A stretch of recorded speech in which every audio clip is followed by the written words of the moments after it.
What's up, everybody? Mike here, and we finally got Assassin's Creed Shadows world premiere trailer. We got cinematic world trailer to check out, the cinematic, as well as another video I want to check out after this one that sort of goes into the main two protagonists as well, deeper dive into that. But finally, it's here, the next Assassin's Creed game, and I believe it was reported this is going to come out later this year.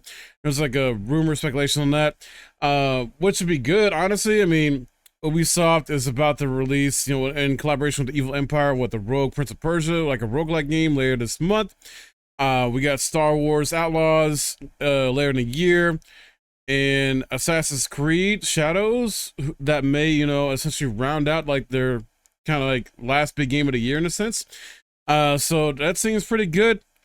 They need a win. Ubisoft definitely needs a win. I know they're not everybody's favorite company, or at least they're not, as great as they used to be to many people. I personally love the Assassin's Creed franchise. It's my favorite franchise that they have, and I know they've been doing a lot of restructuring, things like that. I know the Assassin's Creed Mirage, for example, I think did really well for them. I think that was like a good success, regardless how you feel about the game on a personal level, regardless of like the critic reviews. Let me double check. But yeah, I'm double checking here. So according to Insider Gaming, the game has accumulated 5 million players, an estimated 250 million in revenue, and Ubisoft even revealed that Assassin's Creed Mirage was a huge financial hit for the company. So it looks like Assassin's Creed Mirage is Ubisoft's biggest launch in terms of sales when considering solely PS5 and Xbox Series X and S.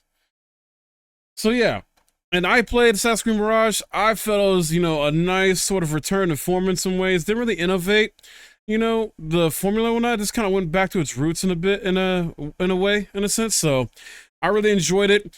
Assassin's Creed Shadows is now, if you don't know, is going to be their newest game that was announced, I think, a year or 2 years ago under the codename Red, and it's supposed to be taking place in feudal Japan.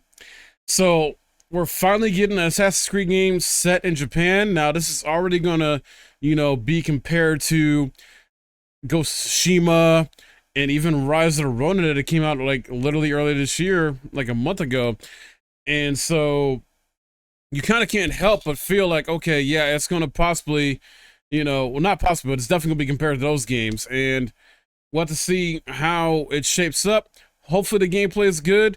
It's something fans been wanting, but they already kind of got in Ghost of Tsushima and even got a bit more of in Rise of the Ronin. So I don't know if this is going to be something that can top either one of those games. Let's see. All right, here we go.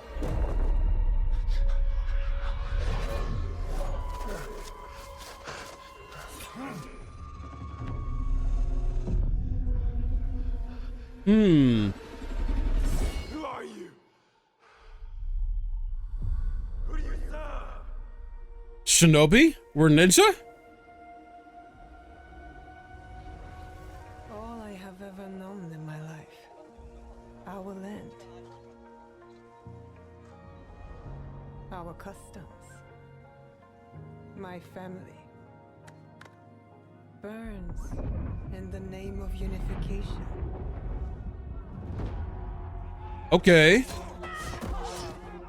The cinematic here looks really good. Ooh. All right.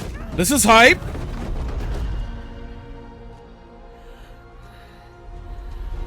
And so this character's village got burned down. You are still a frog in a well who knows nothing of the sea. Who the? Wait, so is that the villain? New ships, but they all come from the same river. I wonder what time period in Japan this is. Oh wow, they're including other races as well too during this time period. Because yeah, if you don't know, historically they were African American samurai. Oh wow. Okay, so ninja and samurai. Let's go. Oh man, or is this maybe the other protagonist? And you? Will you continue down that river? Oh, Choose wow. another path beyond what we see. And All we must right. look for it together. Yup. Those are the two protagonists. Okay. I'm digging this. As far as the setup, the story, setup, foundation so far, what we know. We must learn to trust, rebuild. I enjoy seeing diverse characters in video games. And follow the blade.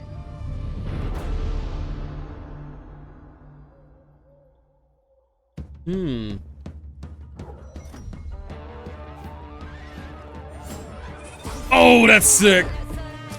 Oh, here we go. The music to hype it up. All right. Yep. Get him. Okay. Ooh. Now, I wonder what level of actual Kung Fu we will see in here. Well, not Kung Fu, sorry. That's Chinese. How much actual samurai combat and shinobi combat will actually be in the gameplay? This is obviously just a cinematic. So, you know, obviously a cinematic trailer is not going to be fully representative of what the gameplay is going to be. Who do you serve?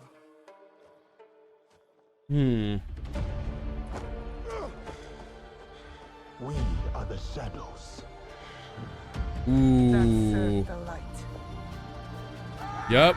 That classic Assassin's Creed music. Oh, wow, the dodge! Right in the neck! All right! Okay, let's go! November 15th! Hey! Hell yeah! Okay, so I'm really digging this. Like, I'm not sure what time period of Japan this is, but this is really cool. The animations look good in the cinematic. The music's good. These are two protagonists here. We have African-American samurai, you know, and then female Japanese shinobi, and they seem to be working together. And so I'm interested to see how each of their playstyles will be. Obviously, he'll be playing more of a traditional samurai. She's gonna be more of like the ninja style. So I'm wondering, like, you know, what ninja tools, things like that, and she'll be using. Well, what will he use as well too, and his equipment and tools, things like that. Like, how much of a different playstyle will they have? I'm hoping they both feel distinct and feel like their own character, and more than just personality, but also gameplay. And see, this scene here looks like he is like, I don't know how he exactly came to be over in this land, but it looks like he's, you know, this seems to be the lord that he's essentially let himself be known that he's, I guess, I'm gonna serve you, I bow to you, I am giving my service. He's like submitting his service or whatever the heck to this lord. This is so cool. He's leading an army, and they're showing how badass he is. And then something happens, I guess. Maybe he gets betrayed. She obviously got her village, you know, destroyed, but it looks like he was involved in destroying her village early on here. If I'm not mistaken. Yeah, like right here. And maybe he just didn't realize what was really going on. So, and I guess maybe they fight it first, or some type of confrontation, and then they get understanding, like, okay, yeah, no, we need to team up and, you know, deal with these evildoers from the shadows, basically. Just going through it here. This is pretty sick. Like, I like this scene. Wow. So yeah, like, let me look at this. So right here, like this stuff right here, like we get a taste of what the combat may actually be like. Hold on, let me go back. Yeah. This is cool. So cool. And then he comes through. It feels like he's gonna be more that, like, sort of like brute samurai type style. Like, he's just gonna kind of overpower enemies, whereas the female character is gonna have a bit more finesse with her. So that kind of makes sense there. I like that. And we still got another one to check out, guys. All right, so this is the official is it Naoi and Yasuke trailer? All right, let's see. With our dual protagonists, we have two fantasy, the samurai and the shinobi. We want the player to experience both, and we cannot squeeze both fantasy into one character because Samurai and shinobi came from a different social class. They have different lives, so we cannot really mix them together. Right. The historical character of Yasuke presented a really Oh, exciting Yasuke. opportunity for the narrative team. We approached it in the same way that so much of the work is done in Assassin's Creed, which is really in terms of research and history first. Not a lot is known about him, but what we did know, or we do know, is that he arrived in Japan in 1579, right when our game starts. And that Okay, so they are basing him off the actual historical character. I wasn't sure because yeah, and I think he oh man. I'm trying to remember if he was the only one or if there was another one, but yeah, I like he's the main one from history. There's a African American samurai. And I'm trying to remember if there was others though, and I can't remember off the top of my head, but this is what I love about Assassin's Creed because they always, you know, dig into like historical events. They use that as their base, their foundation to tell their stories. They root their stories in actual historical events, historical characters, and then create, you know, a fictionalized story around that. It's awesome. All right. he had relationships with some of the most interesting people in our setting, like Oda Nobunaga, the Portuguese, and Jesuits. Nobunaga, that's right, he did. Tantalizing and enticing from a narrative That's perspective sick. to come in and start weaving these facts with story in between. The more we read about the character, the more he was inspiring for us. He's a foreigner discovering Japan, and we thought it's the perfect fit because he's discovering Japan and you are discovering Japan also. And on the flip side, we have Naue, who comes from Naue, the province okay, of, I sorry, I mispronounced her name, Naue. Mountainous area, fiercely independent, known as the birthplace of shinobi. So they're very contrasting perspectives that really expose a lot of different sides and facets of the era. When Oda came, he completely destroyed Iga. You have Yasuke and Oda that coming to destroy the shinobi. So you can kind of create this interesting tension between two characters. We were able to connect her to the province of Iga and the legendary Igan shinobi historical figure, Fujibayashi Nagato, who's her father in the game. So we understand why she has the skills that she has and the values that she learns from her father in the people of Iga, which are valor, benevolence, and wisdom. And as a young person still at the start of the game, we get to see now we acquire even more of that wisdom as the story unfolds. And if you ask anybody, it's super clear that samurai will be combat heavy and a shinobi will be stealth heavy. It creates this distinction right away. Yasuke can fight with all his advantage, his stature, like he's a big guy. Wait. Can fight. Hold on, he's saying his name is Yasuke like I thought it was, but then I guess the other person said Yasuke. I need some clarification here. Is it Yasuke or Yasuke? Let me know in the comments.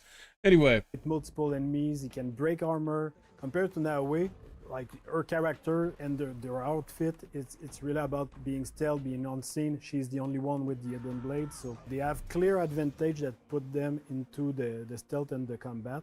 Oh, so he doesn't have the hidden blade, only she does. They're really great pair together because on one side we have Naue, who's very intense and passionate and determined woman who is very set on her goals. She's kind of got her heart on her sleeve and she'll say what she feels in the heat of the moment. And this intensity that she brings as a shinobi, but that she also brings to her relationship. And this balances very well with Yasuke, who is sort of a thoughtful, level head to Naue's fiery passion. Okay. We really thought about somebody like Yasuke historically who was able to come to Japan and have the life that he did there, to enter service for Oda Nobunaga and achieve all of the things that he did. Like, what kind of person would go through So all that of this? is So Nobunaga Yasuke is very, that he goes intelligent, into service for. thoughtful, All right. and respectful of this culture that he encounters, and that makes him a very nice sort of counterpart to Naue. He's a bit mysterious as well, and that's something we get to see unfold as the game progresses. Interesting. Is that it? Yeah, I think that's it. All right. November 15th, y'all. November 15th. So very cool stuff here.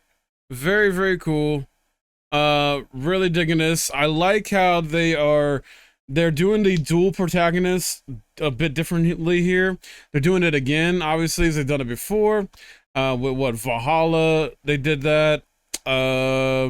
What else? Syndicate, they did that, I believe, as well. So this one here, I don't know for sure how it's going to work as far as gameplay mechanics wise. You know, be like with their playstyles and how you can choose one. Like, I don't know if you have to do one playthrough as only one character and then do a new playthrough as another one, or if you switch between them when you want. I don't know. We have to wait and see. I will do a deeper dive. I'll do another video that goes over like essentially what we know so far about this game. So I'll try to get that done ASAP for you guys. This is just me to give my initial thoughts and reactions to what we just saw here, but I'm excited for it. I love Assassin's Creed. Like I said, this is when I feel like Ubisoft is at its best with this franchise overall. I'm more a fan of the like original action adventure Assassin's Creed, the more linear ones personally though, rather than the like open world RPGs. But this has become an RPG series more so now, so that's fine.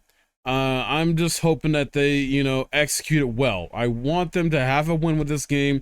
I want Ubisoft not to go anywhere as a company, you know. I want them to do better as a company, and I think a lot of us fans want them to do better as a company. You know, give us some cool new experiences, some, you know, different type of gameplay. Something I will note as well too, I noticed like instead of like Ghost of Tsushima or like Rise of the Ronin, which sort of like combine both elements of like samurai and ninjutsu with the shinobi style, because both of those, you know, combine elements of the play style in both games with the one character that you play as. This is separating the two. Whoops, hit the mic, sorry. So this is separating the two, where they're going to keep one character as samurai playstyle and the other one as shinobi. So, you know, I feel like that's probably a good thing for this game to differentiate itself too from those other games, because obviously they're going to be compared. Like, and there's, I don't know. We'll have to wait and see how this game comes out and plays and things like that. I hope it plays very fun, very fluid, you know, no issues essentially. So now, while Ghost of Tsushima is a very like straightforward, simple combat for the most part, I've yet to play Rise of the Ronin, so I can't like give any hands-on impressions about that. I'm hoping this combat feels, you know, fresh in a way, reinvigorating too, and just, you know, gives us something different. Even though it is treading down a similar path of what other games have done in the past, because other game companies have made like samurai and shinobi type games before over the past few decades. So we'll see. I hope this is good, honestly. Great strong showing with the cinematic trailer, a nice behind the scenes, a deep dive on, you know, a little tidbit on the characters. Like I said, I'll be looking more into this to give you guys a more in-depth video as far as everything we know so far about this game coming out. I love Assassin's Creed, and yeah, I'm hyped for it. I hope to see some gameplay soon. I believe we got the Ubisoft Forward coming up next month, so maybe that's when they'll show more gameplay then, or maybe later this month. I don't know. We'll have to wait and see though. But hopefully you enjoyed this. Let me know your thoughts in the comments below, what you think. And if you did enjoy this, please like the video, subscribe if you're new. My name's Mike. I'll see you next time.